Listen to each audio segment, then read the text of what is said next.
Hello everyone and I welcome you all on Career Glow, and Career Glow is always happy to help you in your competitive exams. So now we have another set of योजनास. तो जैसे कि हमने first जो इसका video था उसमें हमने बाकी की योजना कर ली थी, अब हम कुछ एक्स्ट्रा कुछ नई योजना कर रहे हैं and I think that's enough. ये इतना काफ़ी होगा ये समझने के लिए, पर पहले हम लोग अपनी योजनास को ख़त्म करते हैं कि कौन कौन सी योजना है.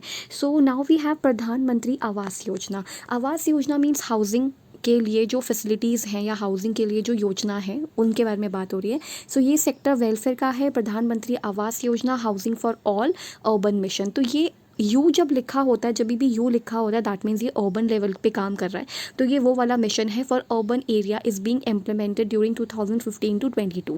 तो 2022 तक हम सबको हाउसिंग पहुंचा देंगे. ये इनका मतलब ये इनका मिशन है या ये इनका सिनेरियो है, ये इनका पर्सपेक्टिव है. तो 2022 भी आ रहा है, 2022 चल रहा है, यानी कि 2021 में एग्ज़ाम्स अगर बन गए होंगे तो मे भी हो सकता है कि ये वाला पूछा जाए कि प्रधानमंत्री आवास योजना कब तक टारगेट करती है कि सबको जो है घर मिल जाएंगे या सबको इस योजना के तहत आवास मुहैया कराया जाएगा या दिया जाएगा. The mission provide central assistant to implementing agencies through states and UTs for providing houses to all eligible families beneficiaries by 2022. यानी कि 2022 तक हम इनको घर दिलवाएंगे, यानी कि प्रोवाइड करेंगे हाउसेस जो भी एलिजिबल फैमिलीज़ होंगी. ये एलिजिबल फैमिलीज़ क्या हैं? तो यहाँ पे ना कुछ टाउन्स है जैसे स्टैट्यूटरी टाउन्स है. तो स्टैट्यूटरी टाउन्स का मतलब ही क्या होता है कि जहाँ पे एक लाइक एक कैंटोनमेंट एरिया हो, जहाँ पे म्यूनसिपैलिटी हो, इसे स्टैट्यूटरी टाउन्स कहते हैं. तो वो चाहते हैं कि जितने भी स्टैट्यूटरी टाउन्स हैं जो भी नोटिफाइड हैं वहाँ पर सभी को, जितने भी एलिजिबल फैमिलीज़ हैं उन सबको हाउसिंग दिया जाए या फिर उनको हाउस प्रोवाइड किया जाए बाय 2022. तो उस पर्सपेक्टिव से ये इम्पॉर्टेंट हो जाता है. इसके अंदर क्योंकि ये अर्बन वाला है तो इसमें रूरल एरियाज़ को अभी हम इसमें ऐड नहीं कर रहे हैं. Now the mission is implemented as centrally sponsored scheme except for the component of credit link subsidy which is implemented as a central sector scheme by ministry of housing and urban poverty alleviation, government of India, और दूसरा local bodies. सो क्या है कि इसमें एक तो पहली चीज़ कि ये सेंट्रली स्पॉन्सर्ड स्कीम है फर्स्ट ऑफ ऑल. दूसरा गवर्नमेंट ऑफ इंडिया लेकर आया है, पॉवर्टी को ख़त्म करना चाहता है, पॉवर्टी को एलिवेट करना चाहता है. एंड अर्बन एरियाज़ में हम इसको लेकर आएंगे. सारी डेवलपमेंटल अथॉरिटीज़ इसके साथ मिलके काम करेंगी.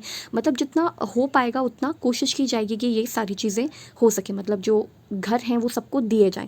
बट इसका भी एक तरीका होता है, जैसे यहाँ पे लिखा है beneficiaries identification in PMA, that is PMAY, that is Pradhan Mantri Awas Yojana, is to be link to Aadhaar और voter ID card, other unique identification from revenue authority to avoid duplication. तो डुप्लीकेशन ना हो, दो घर ना मिल जाएं या उस तरह से. तो यहाँ पे रेवेन्यू अथॉरिटी ने कहा है कि ये लिंक्ड होगा, मतलब सबका एक यूनिक आइडेंटिफिकेशन जो होता है, आइडेंटिफिकेशन के लिए जो कार्ड वगैरह कुछ भी होता है, चाहे वो आधार कार्ड हो, वोटर ID कार्ड हो, वो सब कुछ देखा जाएगा. तो ये है प्रधानमंत्री आवास योजना के अंदर. अब इसके कुछ ऑब्जेक्टिव्स देखते हैं.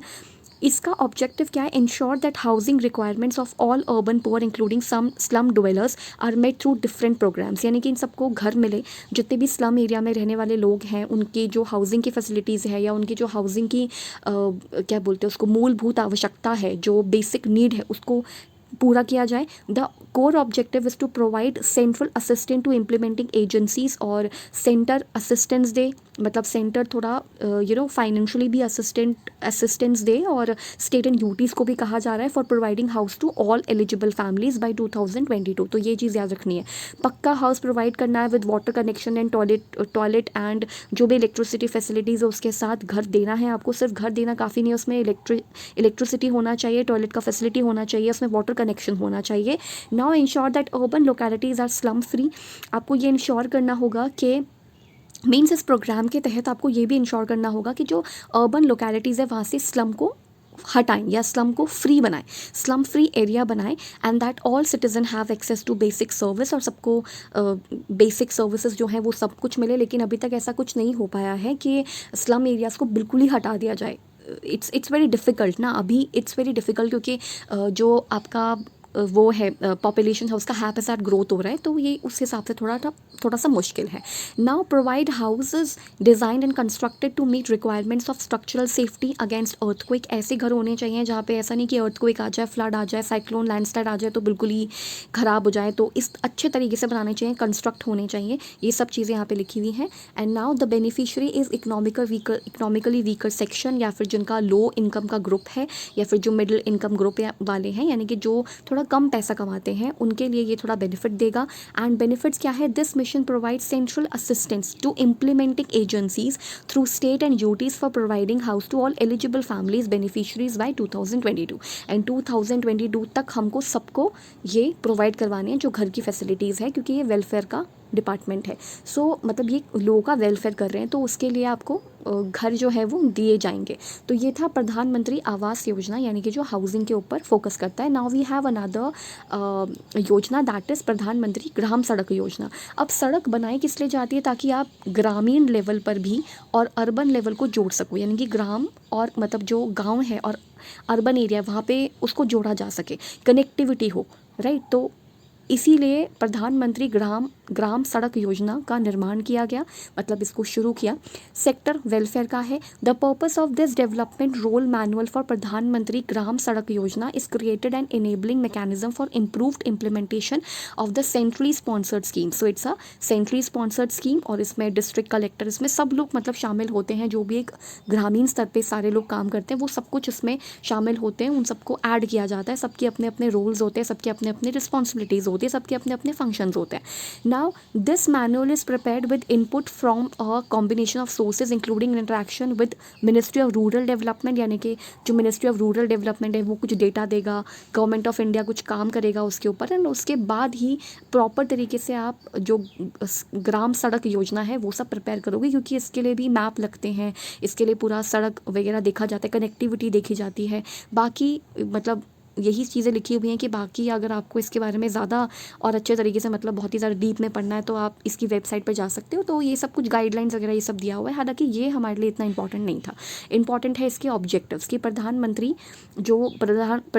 ग्राम सड़क योजना है उसके कुछ ऑब्जेक्टिव्स हैं, तो वो क्या है. So the primary objective of PMGSY, that is प्रधान मंत्री ग्राम सड़क योजना, this is to provide connectivity by all way of an all weather road. all weather road का मतलब होता है कि ऐसे नहीं कि बहुत ज़्यादा बारिश हो गई तो रोड ख़राब हो गई. all weather रोड होनी चाहिए with necessary culverts and cross drainage structures which is operable throughout the year, जो कि पूरा साल चले और पानी अगर भर जाए तो निकलने की भी चांसेस हो, मतलब निकलने के भी चांसेस इन द सेंस कि निकलने का भी रास्ता हो, ड्रेनेज हो proper. To the eligible unconnected habitations in the rural areas, मतलब जो रूरल एरियाज़ को अभी तक हम कनेक्ट नहीं कर पाए हैं उनको जोड़ना.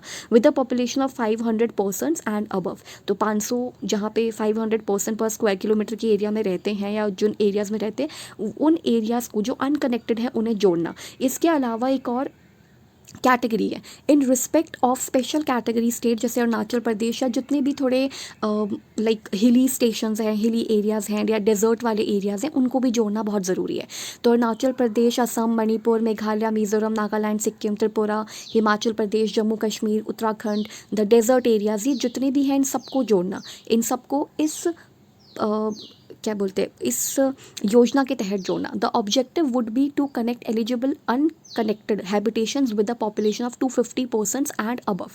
तो जितना हो सकेगा आपको कोशिश करनी है कि हम लोग ग्राम सड़क जो है उससे अर्बन एरियाज़ को जोड़ सकें, सो दैट अर्बन एरिया से जितनी भी फैसिलिटीज़ हैं या जितनी भी चीज़ें हैं, फैसिलिटीज़ हैं, वो मिली जा सके जो भी ग्राम में रहते हैं, जो भी गांव में रहते हैं. नाउ प्रधानमंत्री Gram Sadak Yojana will permit the upgradation of the existing roads in those districts where all the eligible habitation of the designated population size, जो भी अभी हमने देखे, have been provided all weather road. वही चीज़ है, ऑल वेदर रोड की कनेक्टिविटी होना चाहिए, ठीक है. However it must be noted that upgradation is not central to the program. अब in upgradation work priority should be given to through routes of the rural core network which carry more traffic. मतलब कोशिश करनी है हमें कि वो areas जिनको अभी तक जोड़ा नहीं गया है उनको इसके तहत जोड़ा जाए। तो बेनिफिट किसको मिलेगा? तो विलेज के पीपल को मिलेगा, विलेज को मिलेगा, वो अच्छे से फलेगा फूलेगा, यानी कि वो प्रॉस्पेरस होगा। बहुत सारी चीज़ें जो पहले किसान जो नहीं ले पाते थे, अब इस कनेक्टिविटी के थ्रू वो आराम से कोई भी फैसिलिटीज़ को भोग सकते हैं, राइट। नाउ बेनिफिट क्या है? The primary objective of this Gram Yojana is to provide connectivity by way of an all weather road. तो ऑल वेदर रोड होना चाहिए, जितने भी अनकनेक्टेड हैबिटेशन है उनको जोड़ा जाए, ये यहाँ पर कह रहे हैं। सो दिस वाज द प्रधानमंत्री ग्राम सड़क योजना वाली पॉइंट्स, मतलब ये उसके ऑब्जेक्टिव्स थे। नाउ वी हैव परंपरागत कृषि विकास योजना, यानी कृषि के विकास के लिए भी कुछ योजना चाहिए। ये सॉइल हेल्थ, जो हमने पहले पढ़ा था सॉइल हेल्थ कार्ड पढ़ा था, पर ये है सॉइल हेल्थ मैनेजमेंट, तो उसी से ही उसका एक्सटेंडेड वर्जन है। सो दिस परंपरागत कृषि विकास योजना is the extended version of soil health management under the centrally sponsored, central ने स्पॉन्सर्ड किया है, और इसमें अलग अलग फैसिलिटीज़ दी जाएंगी, जैसे फाइनेंस की अलग अलग फैसिलिटीज़ होंगी। लेट्स से फॉर एग्जांपल जैसे यहाँ पे लिखा है funding pattern under the scheme is in the ratio of 60-40, यानी कि सेंट्रल 60% अगर अपना फाइनेंशियल असिस्टेंस दे रहा है तो गवर्नमेंट 40% देंगी, या फिर अगर हम northern eastern and Himalayan states की बात करें तो वो 90-10 होगा, यानी कि central government 90% and state government आपका 10%। तो इससे आपका पूरा 100% जो फाइनेंशियल असिस्टेंस है वो मिलेगा। एंड इसमें क्या करना है ना, ऑर्गेनिक फार्मिंग करनी है हमने, जितना हो सके अपने ज़मीन पर हमें ऑर्गेनिक फार्मिंग करनी है। तो वही चीज़ लिखी है 2 lakh hectares of agriculture area under organic farming by 2017 to 18, यानी कि ये 2015 में लॉन्च हुआ था, पर इन्होंने टारगेट रखा कि 2017 एंड 18 में हम 2 लाख हेक्टेयर एग्रीकल्चर लैंड को या एरिया को ऑर्गेनिक फार्मिंग में कन्वर्ट करने की कोशिश करेंगे। तो ऑब्जेक्टिव वही है इसका।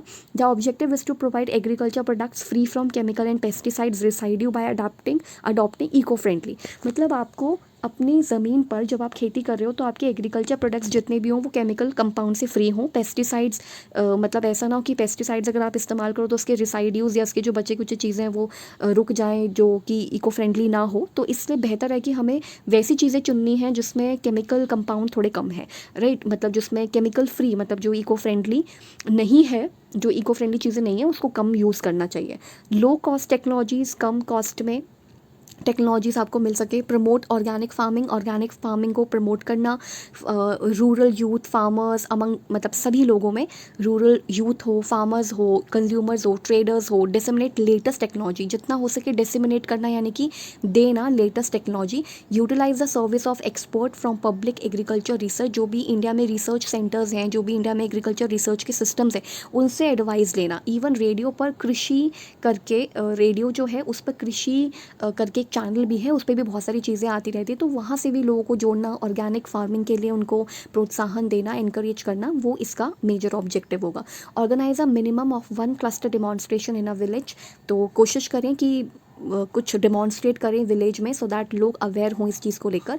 बेनिफिशरी फार्मर्स हैं, बेनिफिट क्या मिलेगा कि हमें ऑर्गेनिक फार्मिंग लिख करना है, मतलब मोस्टली 2 लाख हेक्टेयर ऑफ जो लैंड है, 2 लाख हेक्टेयर, ये HA मीन्स हेक्टेयर, तो इतना लाख जो हेक्टेयर है, 2 lakh hectare of agriculture area को हमने ऑर्गेनिक फार्मिंग में कन्वर्ट करना है। सो वही लिखा है, aims at supporting and promoting organic farming in turn resulting in improvement of soil health, ताकि सॉइल का हेल्थ इंप्रूव हो सके। तो अब तक हमने कौन कौन सी जो योजनाएं हैं वो पढ़ी। तो प्रधानमंत्री आवास योजना वो हमने पढ़ा, प्रधानमंत्री ग्राम सड़क योजना जिसमें हमने कनेक्टिविटी लानी है, एंड इससे पहले जो हमने पढ़ा उसके अंदर प्रधानमंत्री आवास योजना में घर प्रोवाइड करवाने हैं। एंड देन हमने क्या पढ़ा था, परंपरागत कृषि योजना पढ़ा अभी। And I think the last is, yes this is the last one, that is NSAP, that is national social assistance programme, जिसमें हमने नेशनल लेवल पे, मतलब पूरे इंडिया में सभी को सोशल असिस्टेंस देना है। यानी कि the national social assistance programme is a welfare programme, again this is a welfare programme, कल्याणकारी प्रोग्राम है, administered by the ministry of rural development. तो ये रूरल डेवलपमेंट लेकर आया, मतलब मिनिस्ट्री ऑफ रूरल डेवलपमेंट लाया इसको। This programme is being implemented in rural as well as in urban areas, तो ये अर्बन एंड रूरल दोनों में प्रोग्राम को इम्प्लीमेंट किया जाएगा। NSAP represents a significant steps towards the fulfilment of directive principles. So so we have directive principles of state policy, जिसको हम कहते हैं राज्य के नीति निर्देशक तत्व, जिसमें बहुत सारी गाइडलाइंस लिखी है कि आपको ऐसा करना चाहिए, आपको वैसा करना चाहिए, which is enshrined in the constitution of India, जो कि इंडिया की कॉन्स्टिट्यूशन में है भी, which enjoin upon the state to undertake within its mean a number of welfare measures. तो जिसमें कहा जाता है कि जो सरकार है या फिर जो स्टेट है उसको कई सारे वेलफेयर करनी चाहिए, तो उसी को आगे बढ़ाने के लिए ये नेशनल सोशल असिस्टेंस प्रोग्राम आया। In particular article 41 of the constitution of India directs the state to provide public assistance, यानी कि स्टेट को बोला जा रहा है कि आपको पब्लिक असिस्टेंस देना है अपने सिटीजन्स को इन केस ऑफ अनएम्प्लॉयमेंट। अगर अनएम्प्लॉयमेंट है तो भी आपको उनकी कुछ हेल्प करनी है, उनके पास अगर काम नहीं है, वो बेरोज़गार है, तो आपको उनकी हेल्प करनी है। इन केस अगर वो ओल्ड एज में है तो भी आप उनको हेल्प करो किसी तरह से, सिकनेस है, कोई बीमारी है, कोई डिसेबलमेंट है, and in other cases of undeserved want within the limit of its economic capacity and development. तो जितना हो सके आप इनको हेल्प करिए, आपका मतलब जितना इकोनॉमिक कैपेसिटी है उसके बेसिस पे आप इनको हेल्प करो। The programme was first launch in 15 अगस्त 1995 एक सेंट्रली स्पॉन्सर्ड स्कीम के बेसिस पे। तो यही सारी चीज़ें लिखी हुई हैं, एंड इसमें क्या है, बेनिफिशियरी BPL यानी कि बिलो पॉवर्टी लाइन वाले जितने भी लोग हैं उन सबको असिस्ट किया जा रहा है। एंड इसके बेनिफिट्स क्या है, रिप्रेजेंट अ सिग्निफिकेंट स्टेप, आप एक स्टेप लो ताकि आप पब्लिक असिस्टेंस दे सको अपने सिटीजन्स को in case of unemployment, old age, sickness and disablement, and in other cases of undeserved want within the limit of its economic. मतलब जितना हो सकेगा आप उनको असिस्टेंस देने की कोशिश करें। तो ये हमारी कुछ स्कीम्स थी जो बच गई थी, इससे पहले हम ऑलरेडी काफ़ी स्कीम्स देख चुके हैं, जैसे सर्व शिक्षा अभियान एंड लॉट मोर, मतलब जितनी भी हमने देखी, जैसे सर्व शिक्षा अभियान हो गई, और इसके अलावा हमने स्वच्छ भारत मिशन एंड ग्रामीण लेवल पे भी और अर्बन लेवल पे भी देखा। सो ये कुछ मुझे लगते हैं कि इम्पॉर्टेंट है, ये सारी की सारी जितनी भी हमने अभी तक स्कीम्स देखी या जितनी भी योजना देखी, मुझे लगता है ये काफ़ी ज़्यादा इंपॉर्टेंट थी। तो योजना पढ़ के जाना ज़रूरी है। करना कैसे होगा, सबसे पहली चीज़ तो डेट ऑफ द अनाउंसमेंट, जो मैंने पहले भी बताया था कि अनाउंसमेंट कब हुई है, मतलब और कब तक ये अपना टारगेट जो है अचीव कर लेंगे, और इसके मेजर ऑब्जेक्टिव क्या है, बेनिफिट किसको मिल रहा है, बेनिफिशरीज कौन है, ये देखना बहुत ज़रूरी है। तो अब हम नेक्स्ट क्लास में मिलेंगे, नेक्स्ट किसी एक लेक्चर के साथ, नेक्स्ट किसी एक मतलब सिलेबस के किसी एक चीज़ के साथ मिलेंगे। तो तब तक के लिए आप बाकी वीडियोस को चेकआउट कर सकते हैं, और आप पढ़ते रहिए, और keep learning and keep discerning and keep watching my videos.